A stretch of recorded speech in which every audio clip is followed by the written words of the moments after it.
ficar melhor. Tá saindo o áudio aí? Será que tá saindo o áudio? Vamos ver se o pessoal vai responder. Eu vou colocar um fone de ouvido para poder, de repente, ficar um pouquinho melhor. Vou aguardar o pastor. O pastor mandou aqui. Vamos visualizar aqui. Entrar ao... Pastor Lucas Gasparini. Seja bem-vindo, pastor. Vamos ver se o senhor vai conseguir aceitar, isso vai ficar legal. Tá me ouvindo aí, pastor? Boa noite, Gildo. Agora estou te ouvindo. Você está me ouvindo bem aí? Estou te ouvindo bem.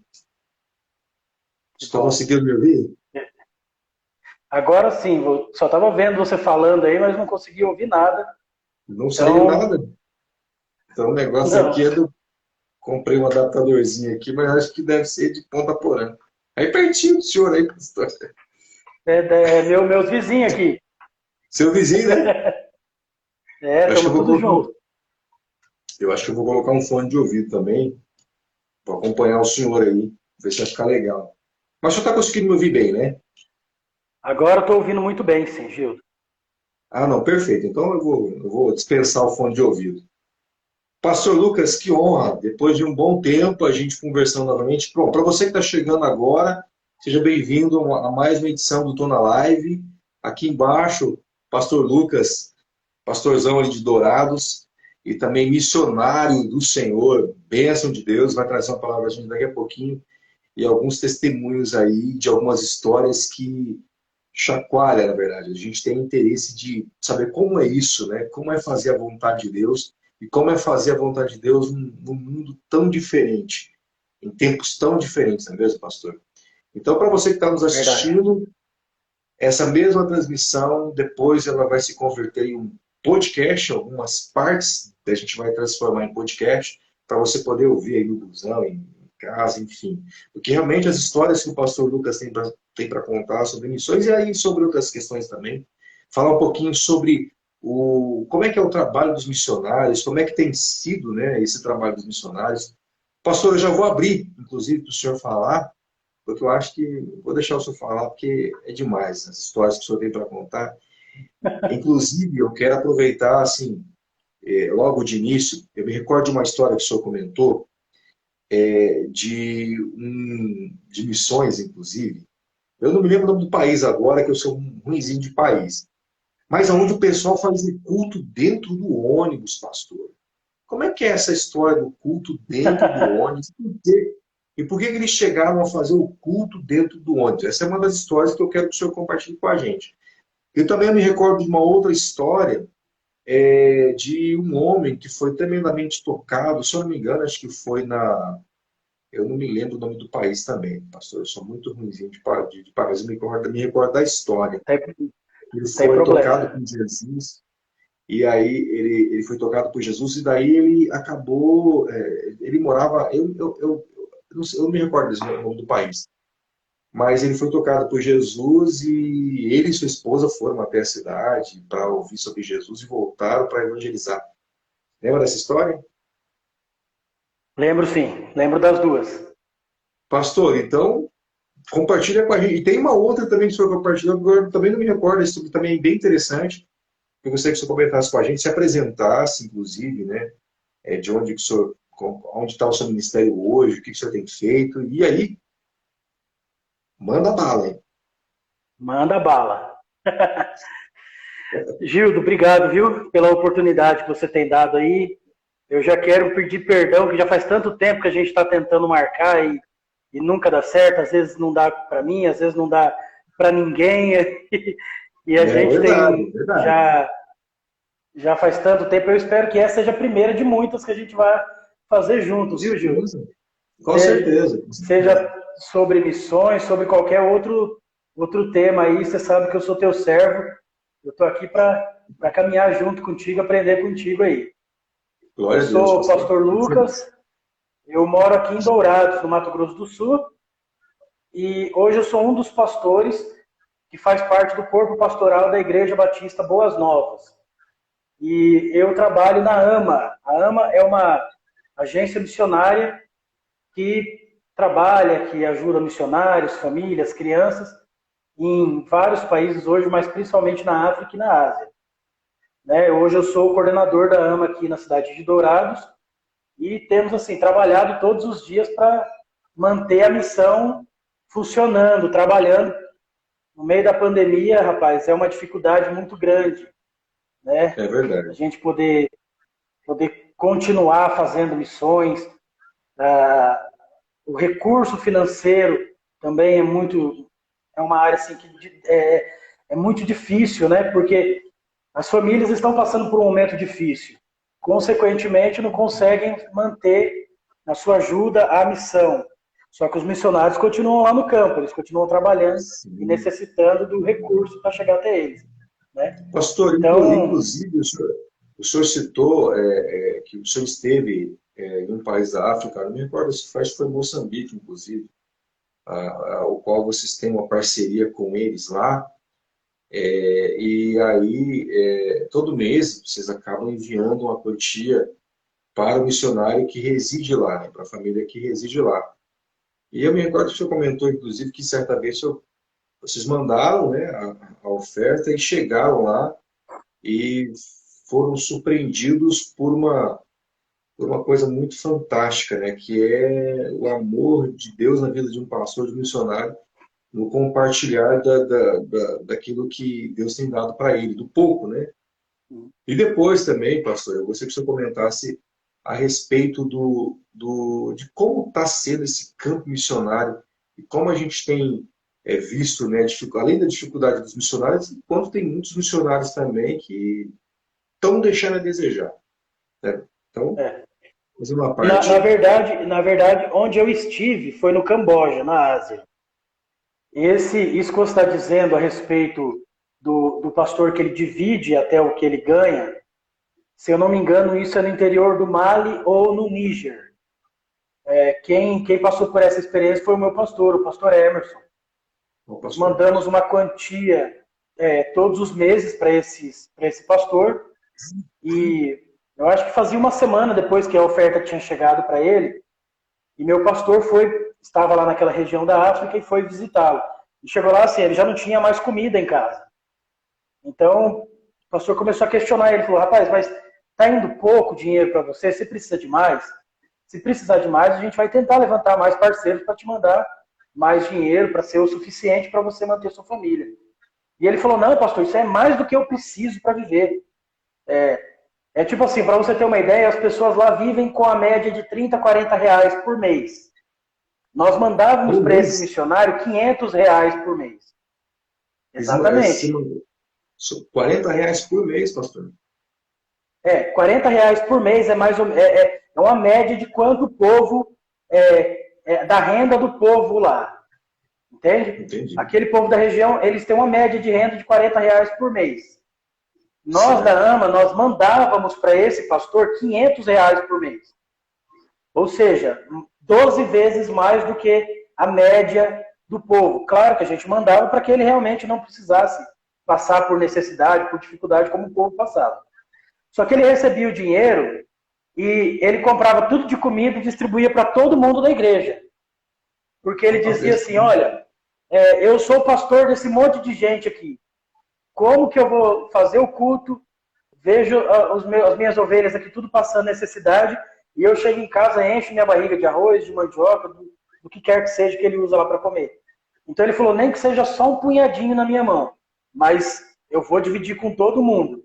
E é o que ele fazia. Então, no dia que ele recebia o recurso, ele ia até o mercado, comprava tudo de arroz, de feijão, de cereal lá e distribuía para todo mundo. Então, mesmo que fosse só um pouquinho, mas cada um ganhava a mesma quantidade. Se você vai comer só uma vez no mês, então todo mundo vai comer pelo menos uma vez por mês. E assim ele fazia.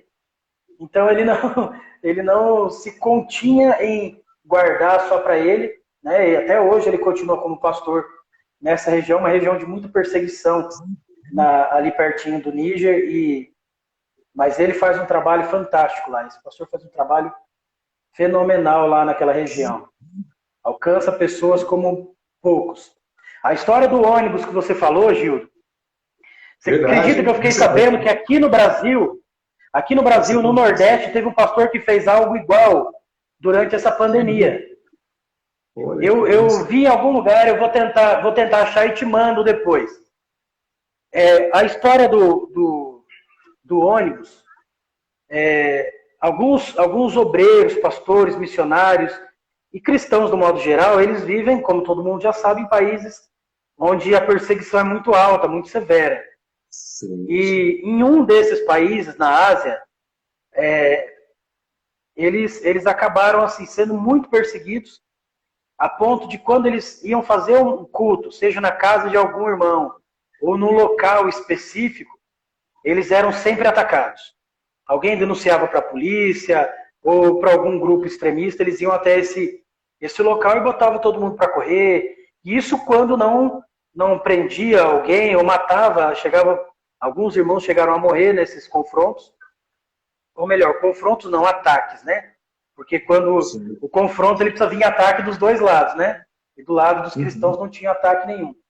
Então, o pastor ele teve a brilhante ideia, eles alugavam um ônibus, colocava todos os membros da igreja dentro do ônibus e eles andavam, por exemplo, 400 quilômetros, 300 quilômetros de ônibus. E durante o trajeto que o ônibus estava andando, eles ali dentro do ônibus é onde eles faziam o culto. E aí a gente fala assim, Gil, eu moro aqui em Dourados, você está em Campo Grande, é 200 quilômetros, 220 quilômetros de distância. Se você pegar o carro, você chega em 2 horas, 2 horas e meia, talvez um pouco mais. Para você andar 200 quilômetros no interior de um país, igual, por exemplo, a Índia, o Paquistão, você leva basicamente o dia inteiro. As estradas são muito ruins, sobe e desce montanhas, são muito perigosas.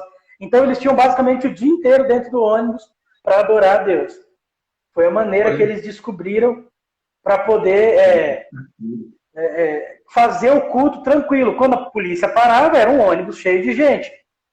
Então, para onde vocês estão indo? Nós estamos indo até a cidade, a próxima cidade, depois de lá nós vamos voltar. Pronto, sem mais questões. Mas e a Bíblia? A Bíblia era eles mesmos. A Bíblia estava dentro deles, eles que pregavam ali. Não tinha aqui, Bíblia, não podia levar. Né? Não podem usar a Bíblia na mão. Eles não podem usar Bíblia física, né? Igual os livros que a gente tem, né? Eles não podem usar. Lá nessa região, não. Porque se eles usam, aí, quando eles são pegos com a Bíblia, aí é pior ainda, porque além deles serem cristãos, eles são pegos com o material na mão, com a prova do crime. Entende? Então, eles faziam de tudo para guardar.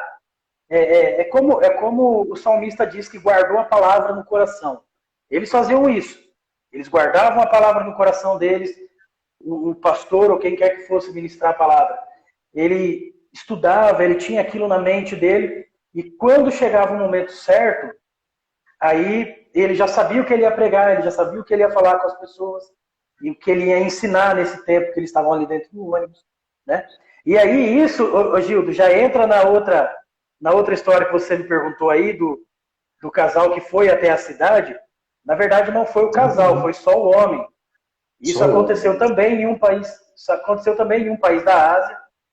E esse rapaz, esse senhor já de idade, o pastor Emerson também conheceu ele lá na Ásia. Eu não conheci ele morava num país vizinho, não tive tempo de ir pessoalmente conhecê-lo. Ele teve um sonho com Jesus.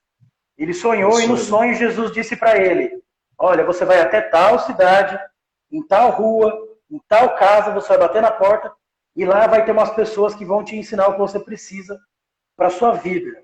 E no sonho ele questionava e falava assim, mas quem é o Senhor? Ele falava, eu sou Jesus. Vai lá que alguém vai te ensinar a meu respeito. E depois de uns dias brigando assim ali com Deus e consigo mesmo, ele foi até essa cidade, foi até esse lugar, achou a cidade, achou a rua, chegou em frente à casa que ele viu no sonho, ele bateu na porta. Quando a pessoa abriu a porta, era um estrangeiro, um americano ou inglês, não me lembro exatamente. Mas ele disse, olha, eu estou aqui porque eu tive um sonho. E o rapaz falou assim, eu sei quem é o senhor, eu também tive um sonho com o senhor batendo na minha porta. Olha. Então, ele entrou, as pessoas que estavam ali eram missionários, ensinaram ele a respeito do evangelho, falaram para ele quem era Jesus. Ele ficou alguns dias ali, ele foi ensinado, foi batizado, aceitou Jesus, foi batizado e voltou para sua casa, que era mais para o interior, no meio das florestas da Ásia. Ali ele explicou para a esposa como que era o evangelho, como que era tudo, e as pessoas começaram a chegar até a casa dele, dizendo assim, olha, eu não sei o que está acontecendo, mas eu precisava vir aqui para você me ensinar alguma coisa. Tem alguma coisa que você vai precisar me falar, me ensinar, eu só não sei o que é. E aí é onde ele começava a falar de Jesus para essas pessoas. Entende? E um fato interessante, Gildo, por que eu usei esse link com a palavra guardada no coração? Porque esse senhor, ele não tem uma Bíblia física, um livro na mão. É uma região de extrema perseguição, é no meio de um país comunista, e o que ele tem é um caderno, daqueles, igual a gente usa aqueles cadernos no colégio, de 20 matérias, ele tem um caderno daquele, e de tempos em tempos, um motoqueiro pega uma Bíblia e leva para ele. Então, aquela Bíblia vai ficar com ele uma semana. Daqui 7 dias, o motoqueiro vai voltar para buscar a Bíblia. Nesses 7 dias, só 7 dias. E eu vou te explicar o porquê. Naquela semana, ele e a esposa, eles não fazem mais nada. Eles passam 7 dias, dia e noite, escrevendo, copiando tudo que eles podem da Bíblia. Dentro daquele caderno. Quando chega daqui 7 dias, o motoqueiro pega a Bíblia e leva embora, eles copiaram um pouco da Bíblia. Esse pouco da Bíblia que eles copiaram é o que ele vai usar para ensinar as pessoas, sabe-se lá até quando que o motoqueiro vai trazer de novo a Bíblia para ele. Por que acontece isso lá, Gildo? Porque como é uma região de extrema perseguição, é um país comunista, para você ter uma Bíblia, você precisa de autorização do governo. Se você chegar lá como cidadão comum, pedir uma autorização para o governo para você ter uma Bíblia, eles não vão deixar e vão começar a te perseguir. Ou seja, eles vão descobrir que você é um cristão escondido e vão te prender, vão te torturar, vão fazer tudo que não pode, que não deveria fazer com você. Por isso, várias igrejas lá naquela região, as igrejas escondidas, não possuem nenhuma Bíblia. Então, esse motoqueiro, ele pega essa Bíblia, ele vai levar lá na igreja desse pastor. Daqui uma semana ele vai lá buscar e ele vai levar em outra igreja. Aí depois de uma semana ele vai levar para uma terceira igreja e assim por diante. São dezenas de igrejas. Já teve vezes desse senhor ele ficar mais de um ano sem pegar a Bíblia de novo. E o que ele usa para ensinar as pessoas nesse um ano é aquele trechinho que ele copiou. Entende? Então, tanto esse senhor quanto o pessoal do ônibus, eles não têm um dia e um horário específico para fazer o culto. Ou seja, eles marcam quando vai ser o próximo culto. Então vamos supor, o culto é hoje. Quando acabar o culto hoje é que nós vamos decidir quando e que horas, onde nós vamos fazer o próximo culto. Porque se eles tiverem um horário e um dia específico, fica mais fácil deles serem encontrados. Entende? Exatamente. E isso, infelizmente, essa é a realidade dos países que vivem ali naquele trecho da janela 1040, né? Isso é a realidade de muitos pastores, muitos cristãos que a gente nem conhece, na verdade. Sim. Pastor, agora, a gente sabe da dificuldade que os missionários sofrem lá fora, com relação à perseguição e com relação à questão de uma série de coisas, não só a perseguição, mas de repente até mesmo as necessidades que são básicas, por conta até mesmo do próprio voluntariado, das pessoas, como o senhor mesmo citou, em estar doando e vendo isso como algo importante. Quando o senhor fala, por exemplo, do trabalho missionário, a gente consegue também vislumbrar daqueles missionários, por exemplo, que o senhor citou, por exemplo, o exemplo do pastor, que consegue ser feliz com R$ 500. Ou seja, a metade de um salário mínimo, o pastor consegue ser feliz naquele país e ainda ajudar todos os irmãos de sua comunidade. O senhor acredita que existem pastores e missionários que deixam de até mesmo de fazer missões por conta de questão financeira? Com certeza. Com certeza, Gildo. Porque assim, a gente precisa olhar a realidade de cada um. Por exemplo, R$ 500 para nós aqui no Brasil hoje, como a situação econômica do país está, se você tem filho, eu também tenho, a gente sabe que se a gente for no mercado com R$ 500, a gente compra algumas coisas e não dá para o mês inteiro. Entende? Isso eu digo assim, somente coisa de mercado. Aí entra, se você paga o aluguel, aí tem conta de água, luz, a gente tem filho pequeno, de vez em quando você precisa comprar um remédio, os que ainda usam fralda, enfim, tem todo um contexto que envolve isso. Então você viver com R$ 500 hoje, pois é, você viver com R$ 500 hoje no Brasil é quase impossível. Entende? Lá na região que ele vive, R$ 500 é quase o salário de um médico. Entende? Ou seja, é um bom salário para quem vive naquela região. Como eu disse, a maioria das pessoas, elas vivem com R$ 40 por mês. O ideal para uma pessoa viver naquela região não é os R$ 40, óbvio. Porque as pessoas vivem com R$ 40, mas elas passam fome, elas vivem com muita dificuldade. O ideal para uma pessoa viver naquela região seria uma média de R$ 250, R$ 300 por mês. Por quê? Porque se você, por exemplo, construir uma casa igual nós temos aqui de alvenaria, vai ser bom? Claro que vai ser bom. A gente não é também bobo de dizer que eles não vão gostar. Claro que vão gostar. Mas o contexto cultural deles não é viver numa casa de alvenaria, por exemplo, igual a nossa. Eles constroem uma casa, seja de madeira, seja de bambu, seja de barro, enfim. O ideal para eles viverem lá é entre R$ 250 e R$ 300. A gente enviava R$ 500 para esse pastor. Então, ou seja, quase o dobro do que ele precisava como ideal para viver. Entende? Só que, por exemplo, se eu, você, nós fôssemos para lá, para onde aquele pastor viveria, você pode ter certeza que a gente ia morrer de dificuldade de viver lá com R$ 500, com R$ 600. Eu estou dizendo isso, Gildo, por quê? Porque eu vivi no Camboja e eu tinha como renda, entre renda pessoal e renda que a missão enviava para mim, $1.400 de salário por mês. Vamos dizer salário. A igreja me mandava uma parte da oferta, a missão mandava outra, e eu vivia com a média de $1.400 por mês. Você vai falar assim para mim, Lucas, você vivia com $1.400? O dólar está mais de R$ 5, cara, vai dar, sei lá, 7, 8 mil quase. Se eu recebesse 7, 8 mil reais hoje, cara, eu estava feliz da vida, eu estava aí do seu lado, mas estava fazendo essa live, comendo pizza e jogando brigadeiro para cima. Entendeu? Só que, para quem vive lá, eu vivia lá com R$ 1.400 com a mesma vida que eu tenho aqui no Brasil hoje. Eu não vivia lá com $1.400. Eu não vivia lá com $1.400 como se eu vivesse com 8 mil reais aqui. Entende? E o cambojano, do modo geral, eles vivem com a média de $170, $200 por mês. A média. Tem uns que vivem com bem menos, tem outros que vivem com muito mais. Só que se você vê a situação que alguns cambojanos viviam lá com $50, $80 por mês, e para eles estava ótimo, para eles estava bom, é aquela vida que eles sempre quiseram. Mas eu e você, a gente não ia conseguir viver dessa maneira. Entende? Por isso que existe a parte de planejamento. Isso eu acho que uma das coisas mais importantes que a gente precisa fazer, como igreja, como cristãos, como agência missionária, que seja. A gente precisa ver a situação cultural do país e a situação que o missionário, ou que o candidato a missionário vive hoje.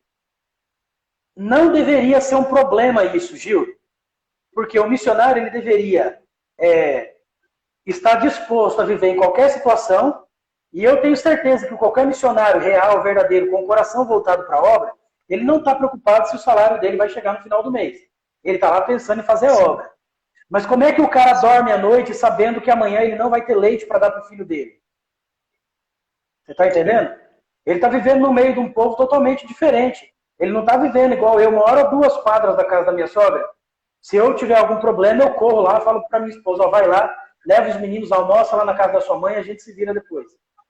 Agora, e quando o cara está lá no meio da África? Quando o cara está no miolo da Ásia? Como é que faz isso? Só que assim, Gildo, um negócio interessante que a gente precisa saber, tem os dois lados da moeda. Tem o lado do missionário, que eu já vi muitos missionários voltar para casa porque não suportava a situação financeira que vivia lá e ganhava uma oferta muito boa, mas eu também já vi missionário ter que voltar para casa porque a igreja não honrou o compromisso que fez com ele, com a família dele. Financeiramente falando. Entendeu? Você sabia, Gildo? Eu sempre digo o seguinte, todo homem, toda mulher, todo líder, todo cristão, ele precisa ter dois objetivos principais na vida. O primeiro é cuidar da sua família. E o segundo é cumprir o ID. Se ele se preocupar com essas duas coisas, você pode ter certeza que o evangelho vai expandir como nunca. Entende? Exatamente. E cuidar da família é autoexplicativo. Isso aí a gente nem precisa ensinar ou dizer para o homem que ele tem que cuidar da família dele, poxa.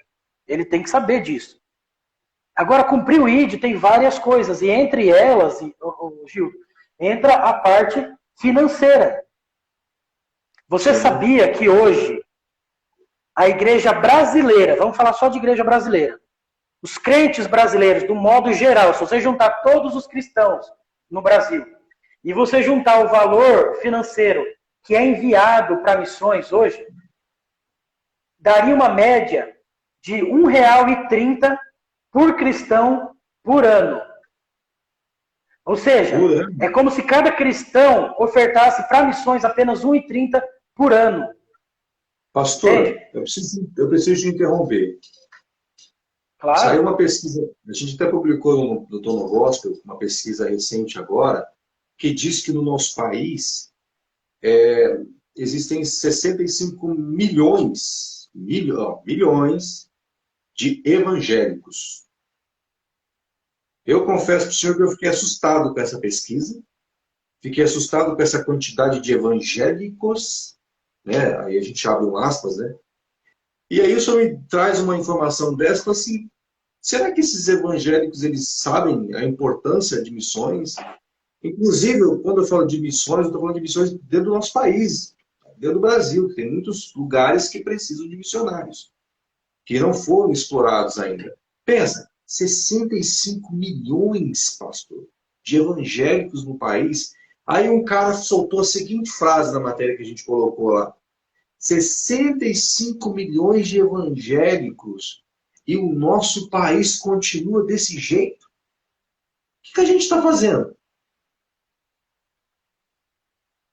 Ô Gil, aproveitar que você está falando, então, tocou no assunto do Brasil, eu tenho feito algumas pesquisas já faz alguns meses, entre elas até o seu site eu andei olhando, pesquisando algumas matérias que vocês têm colocado. Você sabe que eu sou fã de vocês. E algumas coisas a gente está pesquisando. Eu até fiz algumas anotações aqui. Você sabia que no Brasil existe 71 cidades que possuem menos de 1% de evangélicos? 71 cidades com menos de 1% de evangélicos. Aí você pega esse número 65 milhões, aí a gente volta para aquela velha questão. São evangélicos praticantes ou não praticantes? Porque o que você mais vê, inclusive agora no tempo de pandemia, é crente que não vai para o culto, sequer não participa de uma reunião que seja online. O cara, ele vai para o culto uma vez por mês, e aí quando chega um camarada fazendo uma pesquisa dessa, ele diz que ele é evangélico. Entende? E aí, qual é o tipo de evangelho que esse camarada aí ele vive? E aí ele entra nessa estatística de 65 milhões. Pois é. Eu confesso para você que eu preferiria que o Brasil ele fosse, por exemplo, igual à China. A China é um dos países que, nas estatísticas, tem o menor número de cristãos do mundo. A China oficialmente falando, é um dos países com o menor número de cristãos do mundo.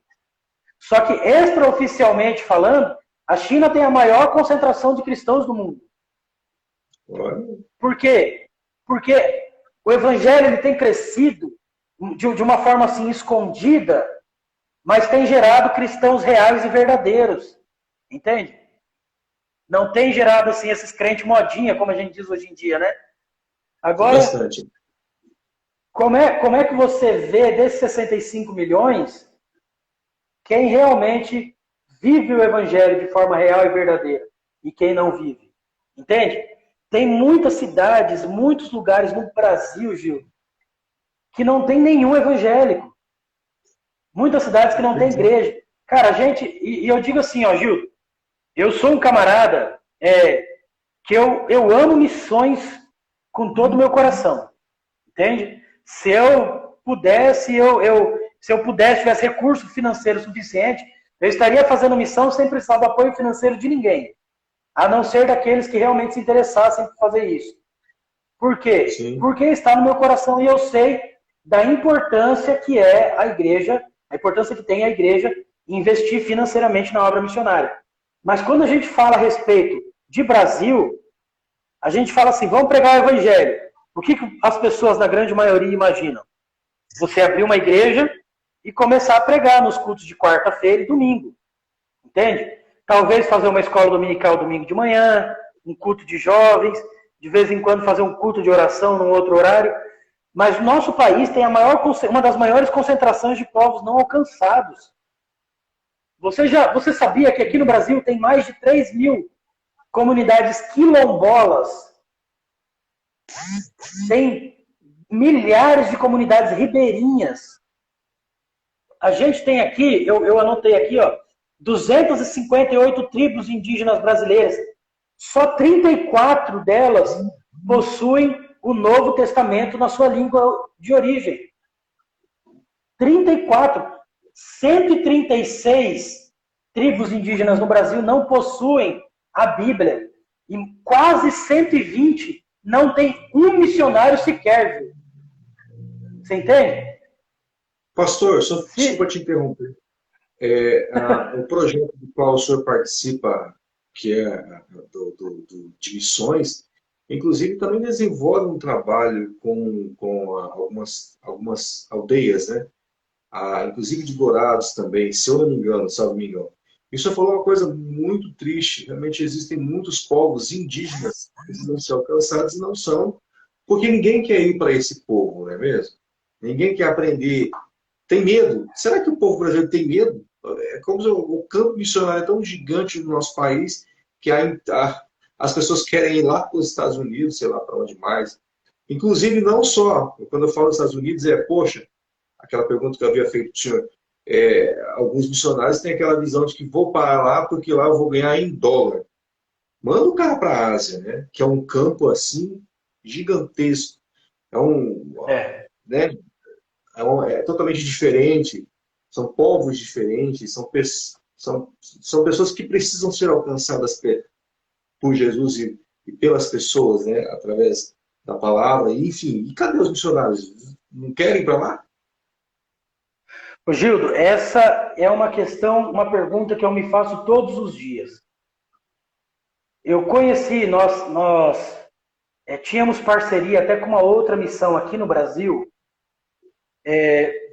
porque não tem missionários. Eu conheço muitos missionários aqui dentro do Brasil. Conheço o pessoal, eu servi na MCM, que era uma missão que tem feito muitos trabalhos dentro e fora do Brasil, e eu conheço o pessoal que está no Nordeste, o pastor Fábio e a esposa Carla, eles fazem um trabalho fantástico na região, assim, do sertão do Nordeste mesmo, sabe? Lá na região onde tem muita seca, onde realmente tem muita necessidade. E eles conseguem fazer um trabalho fantástico. Assim como também eu conheço missionários que estão nos ribeirinhos, conheço um outro pessoal que está no meio da Amazônia, que precisa ir de barco, lugares assim realmente quase que inalcançáveis. Mas, do modo geral, o que dá, como que eu posso dizer isso sem ofender ninguém? O que dá status para o camarada é ele dizer que é missionário na África. Entende? Aí, é tipo assim, eu tenho sério problema, Júlio, eu não consigo ficar enrolando muito para falar as coisas, sabe?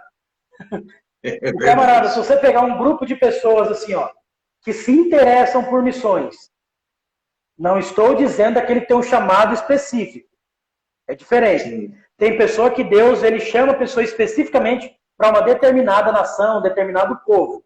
Não estou dizendo a respeito dessas pessoas. Eu estou dizendo às pessoas que ela tem um desejo de fazer missões. Ela não tem um local específico dado por Deus. Essa pessoa, se você perguntar para 100 pessoas, 95% delas vão dizer que elas querem ir para a África. Por quê? Porque quando você fala a respeito de missões hoje, eles vão dizer África, você pensa em África. Eu estou dizendo que não precisa, pelo contrário. A África é um dos continentes que mais necessita de missionários hoje. Entende? Não é o continente mais necessitado. O continente mais necessitado de missionários hoje é a Ásia. Mas a África é assim, no meio missionário, entre os missionários, entre os pastores, entre as agências missionárias, se você falar que vai para a África, você tem status.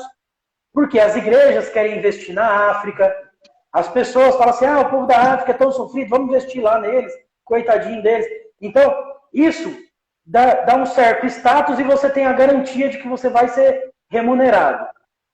Essa, assim, ó, não estou generalizando, como eu disse agora há pouco, mas, infelizmente, é uma verdade entre os missionários brasileiros. Infelizmente, os brasileiros, a maioria das pessoas que têm interesse em missões hoje no Brasil, elas ainda estão nesse tipo de pensamento meio infantil. Entende?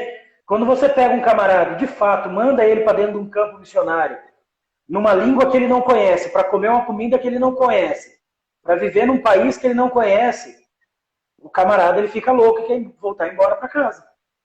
Entende? Essa, infelizmente, é a realidade.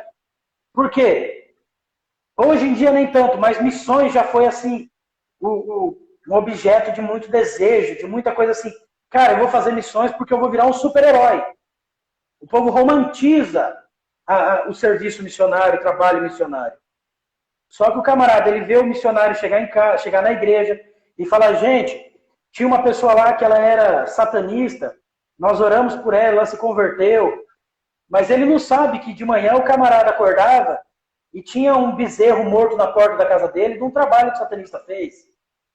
Ele não sabe que o filho dele ficou doente por causa de uma maldição que o satanista jogou na família dele. Entende? Então, quando o cara fala que ganhou um satanista para Jesus... Pastor, você falou uma coisa bem, bem forte, porque quando você fala do trabalho missionário na África, isso é praticamente normal na África, eles fazerem esse tipo de trabalho, né? Para pastores, missionários, enfim. E é coisa feia, né? Coisa assim que é gente voando, as coisas assim bem...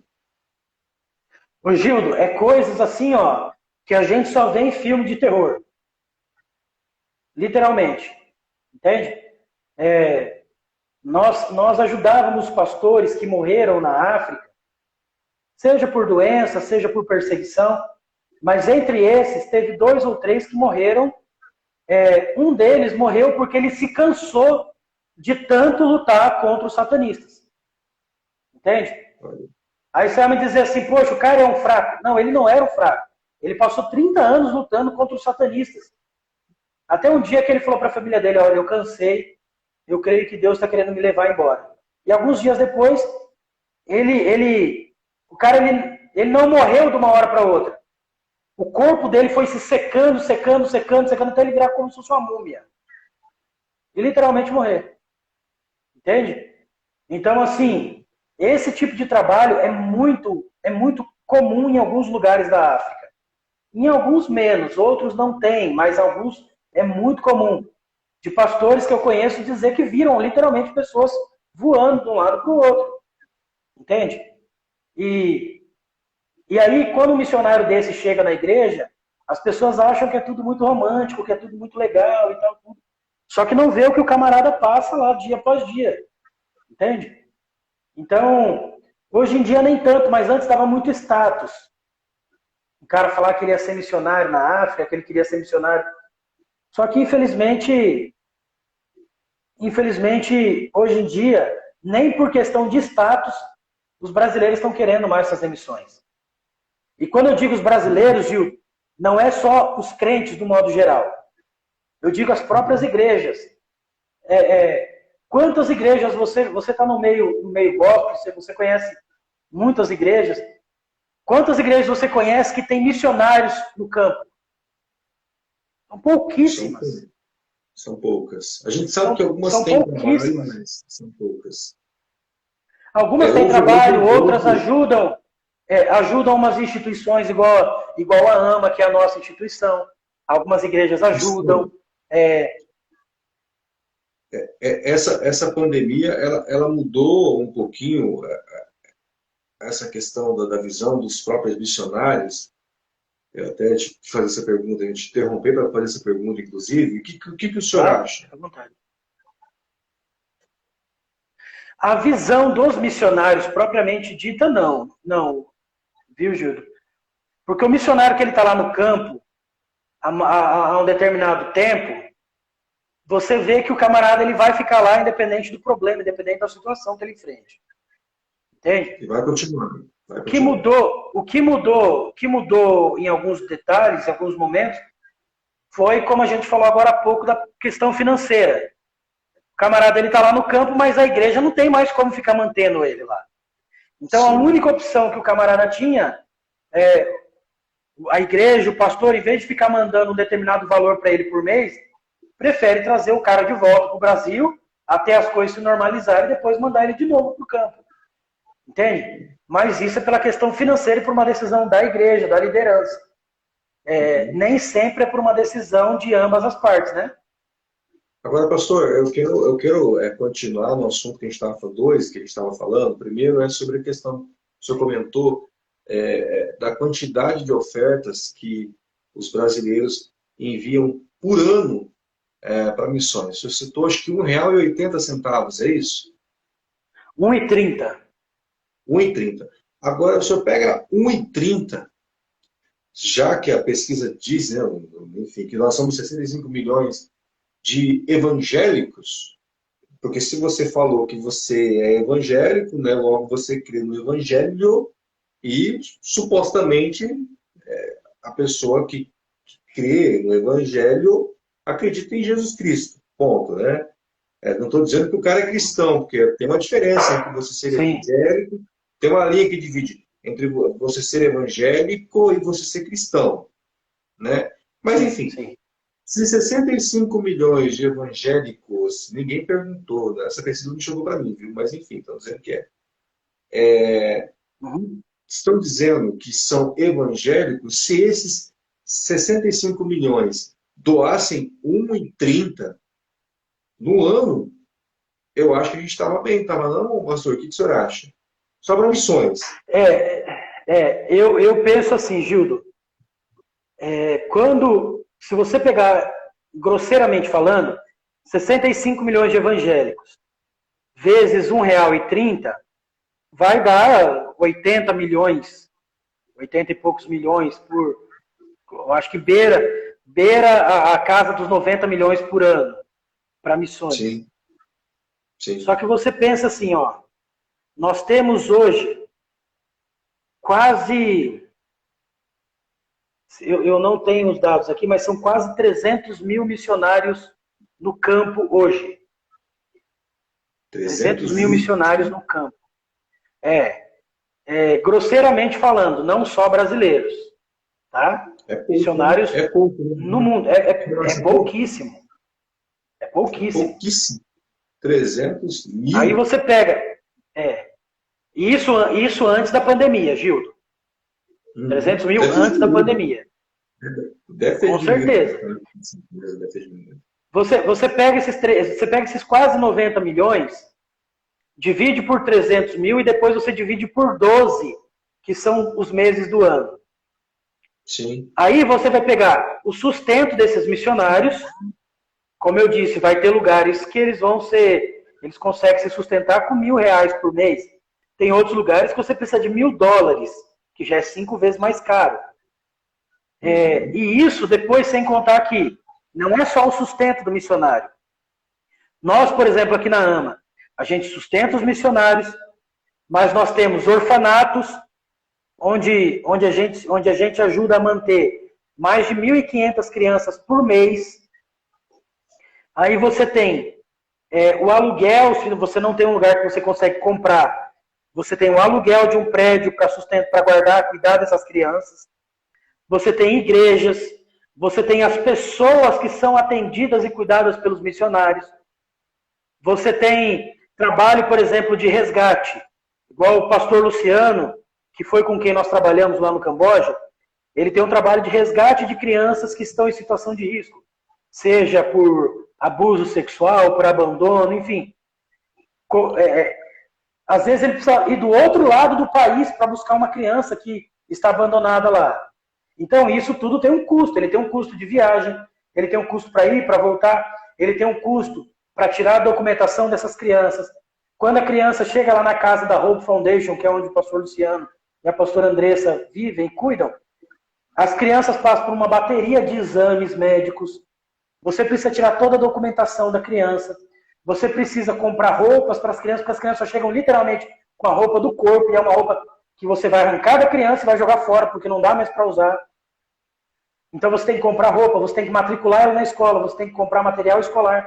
Se você colocar isso na ponta do lápis, esse valor não dá nem para um décimo das despesas que tem no campo missionário. É verdade. Essa mesma pesquisa, Gildo, diz que se cada brasileiro doasse R$15, ao invés de R$1,30 por ano, doasse R$15 por ano, nós alcançaríamos 100 vezes mais pessoas do que o Evangelho tem alcançado hoje no meio dos povos não alcançados principalmente.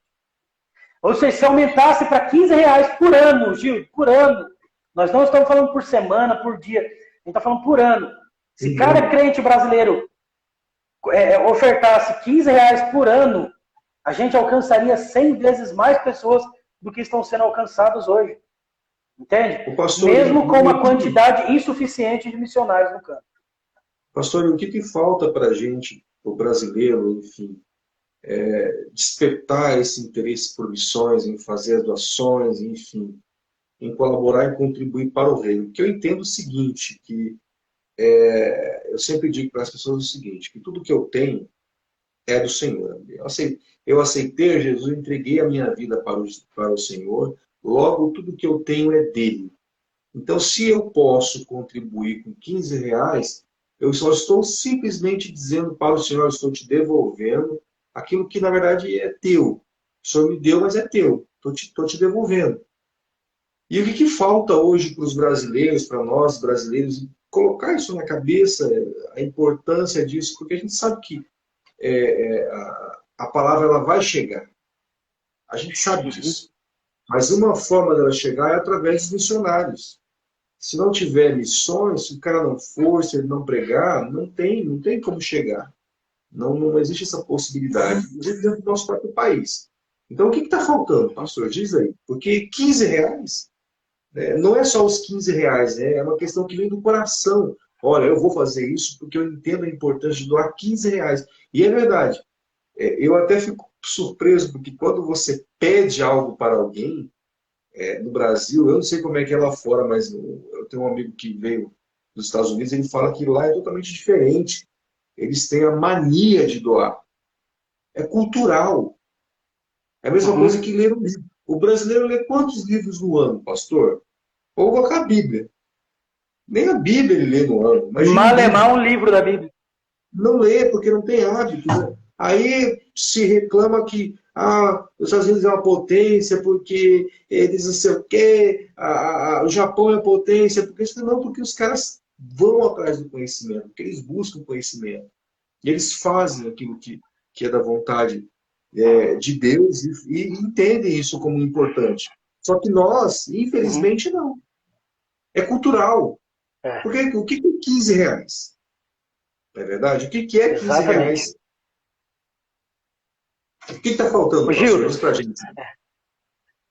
Eu acho que,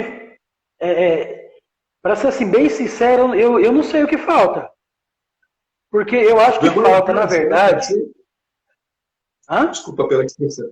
Você fala vergonha na cara, será que pode ser isso aí?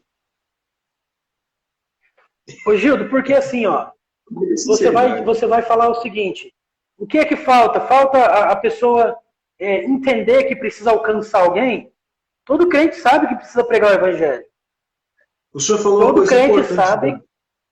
Pastor, desculpa te interromper de novo, e é Pode, não, verdade. fica tranquilo, fica tranquilo. O senhor falou uma coisa muito, muito, muito louca agora. Será que é importante a vida de alguém, alcançar alguém? Aí a pessoa para pensar assim, ah, mas como é que eu vou alcançar alguém com 15 reais? Como é que você alcança alguém Ô, com 15 Gildo, reais, pastor? olha só. Tem duas questões aí que eu vou te falar. Primeiro, essa questão dos 15 reais. Uma vez uma irmã aqui na minha igreja, ela chegou em mim e falou assim: ah, pastor, eu acho que eu não vou ofertar para a missão, porque eu oferto 10 reais por mês só. É muito pouco, eu acho que isso aí não é o suficiente para manter a obra missionária, eu não estou fazendo diferença nenhuma. Aí eu falei para ela o seguinte, eu falei assim, minha irmã, quanto custa um litro de leite hoje aqui no Brasil? Naquela época estava uma média de 3 reais. Até hoje está mais ou menos entre 3 e 4 reais, dependendo do dia passa um pouco de 4 reais, né? Pelo menos Exato. aqui em Dourados. E ela me falou, entre 3 e 4 reais. Eu falei, pois então, vamos fazer uma média, com 10 reais a gente consegue comprar 3 litros de leite aqui no Brasil.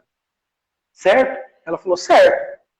Eu falei, no Nepal, onde temos, tinha 16 pastores, se eu não me engano, que temos lá, esses pastores lá no Nepal, eles pagavam, naquela mesma época que eu falei isso com ela, eles pagavam 45 centavos um litro de leite. 45 centavos um litro de leite de cabra, um leite puro, que dizem que é o melhor leite que tem. Bem melhor do que esses leites de caixinha misturado com soda que a gente compra aqui nos mercados. Entendeu? Verdade.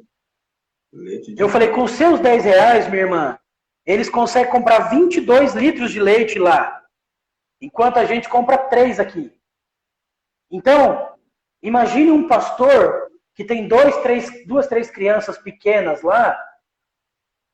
Se a senhora mandar 10 reais, ele vai ter leite para pelo menos 2 semanas para os filhos dele. É o leite dos filhos dele que ele não vai precisar se preocupar essa semana. Aquilo foi um choque para ela, porque ela, claro, não tinha conhecimento disso. Então você imagina, às vezes a gente acha que 10, 15 reais é pouco, Gil. Mas se você der 15 reais e eu der 15 reais, não é mais 15, já são 30. Verdade. Se a gente juntar 10 pessoas, não são 15, são 150. Você está entendendo? Agora, se a gente juntar 10 pessoas com 1,30, aí não são 150, são 13 reais. Não dá os 15 Sim. que uma pessoa deveria contribuir. Então, essa é uma coisa, assim, uma conta bem, bem prática e rápida. Aí a pessoa vai falar, mas eu posso ajudar com 15 reais. Querido, se eu puder te dizer uma coisa, você não pode, você deve. Até com mais, se você puder. Pois, Gil, a gente não economiza, por exemplo, para comprar 2, 3 pizzas no final de semana. É verdade. Entende? Se eu chamar você e sua família. Se eu chamar você e sua família, Gildo, vem sábado aqui em casa, vamos comer uma pizza junto. A gente vai precisar pedir pelo menos umas 3 pizzas, no mínimo. Porque tem você e sua esposa, tem eu e minha esposa, tem os nossos filhos, tem as crianças, talvez chegue mais um amigo ou outro. A gente vai gastar fácil 150 reais de pizza. Desse lado de cá são 3 pizzas, né? Mais 3 daí já são 6. Aí os amigos, aqui os rapazes aqui comem. Se a gente gastar 150 reais numa noite de pizza, já é o equivalente ao que um crente devia gastar em 10 anos com missões. Você entende a conta bem, bem prática e rápida? Agora, Pastor, a questão, sim. Essa é a questão. Sim. Fazer uma parte, né? Pela ordem. Mas uma coisa que é importantíssima, assim, de qualquer forma, a pessoa que está doando 1,30, ou 5, ou 6 reais, ou 10 reais, ou 20, ou 30 reais para missões, de qualquer forma ela está ajudando a ganhar alguém para Jesus. Porque ela está doando aquele dinheiro para um missionário ou para missões. Então, o que vai ser feito com o dinheiro é responsabilidade daquela pessoa que pegou o dinheiro, não é verdade? Mas você de coração está fazendo a sua parte, nós, no caso de coração, fazendo a nossa parte, a gente está ganhando alguém para Jesus. Eu acho que isso é contado lá no céu, não é não, pastor? Sim, com certeza. Ô, Gildo, qual é o maior exemplo disso que nós temos hoje na Bíblia? É o exemplo da igreja primitiva. Você vai ver assim, ó, que a igreja primitiva, a primeira igreja, foi a igreja que separou Paulo e Barnabé como missionários. Não foi Paulo e Barnabé que chegaram lá para a igreja e falaram, gente, nós queremos ser missionário agora, nós estamos indo para a Ásia e vocês mantêm aí, sustenta a gente. Não, Deus, ele falou, ele confirmou com os dois e confirmou com a igreja. A igreja que enviou Paulo e Barnabé era a mesma igreja que sustentava os dois. Hoje em dia, nós, por exemplo, nós da AMA, nós temos Facebook, Instagram, eu tenho uma lista de transmissão com quase 1000 pessoas que eu mando informações semanais. Nós temos agora grupo no Telegram, nós temos um site, inclusive está sendo trabalhado, reformulado. Nós temos informações. Se um dia você me convidar, por exemplo, para ir na sua igreja ou na sua empresa, eu vou levar um material e vou mostrar para você o que está sendo feito no campo missionário, com o valor que você tem ofertado. Só que isso, eu tenho um amigo lá de Brasília, o Felipe, a gente conversa, a gente fica até meio bravo com essas coisas, porque não deveria ser necessário essa prestação de contas. Aí você vai falar assim, como não deveria, Lucas? Se eu estou mandando dinheiro, você tem que me mostrar o que eu estou gastando. Cara, você não está investindo pessoal e particularmente na vida do missionário, você está investindo no reino de Deus. Pastor, desculpa te interromper. O Instagram está dizendo que a gente tem 10 segundos. Eu nunca vi isso, está aqui. E aí eu não sei o que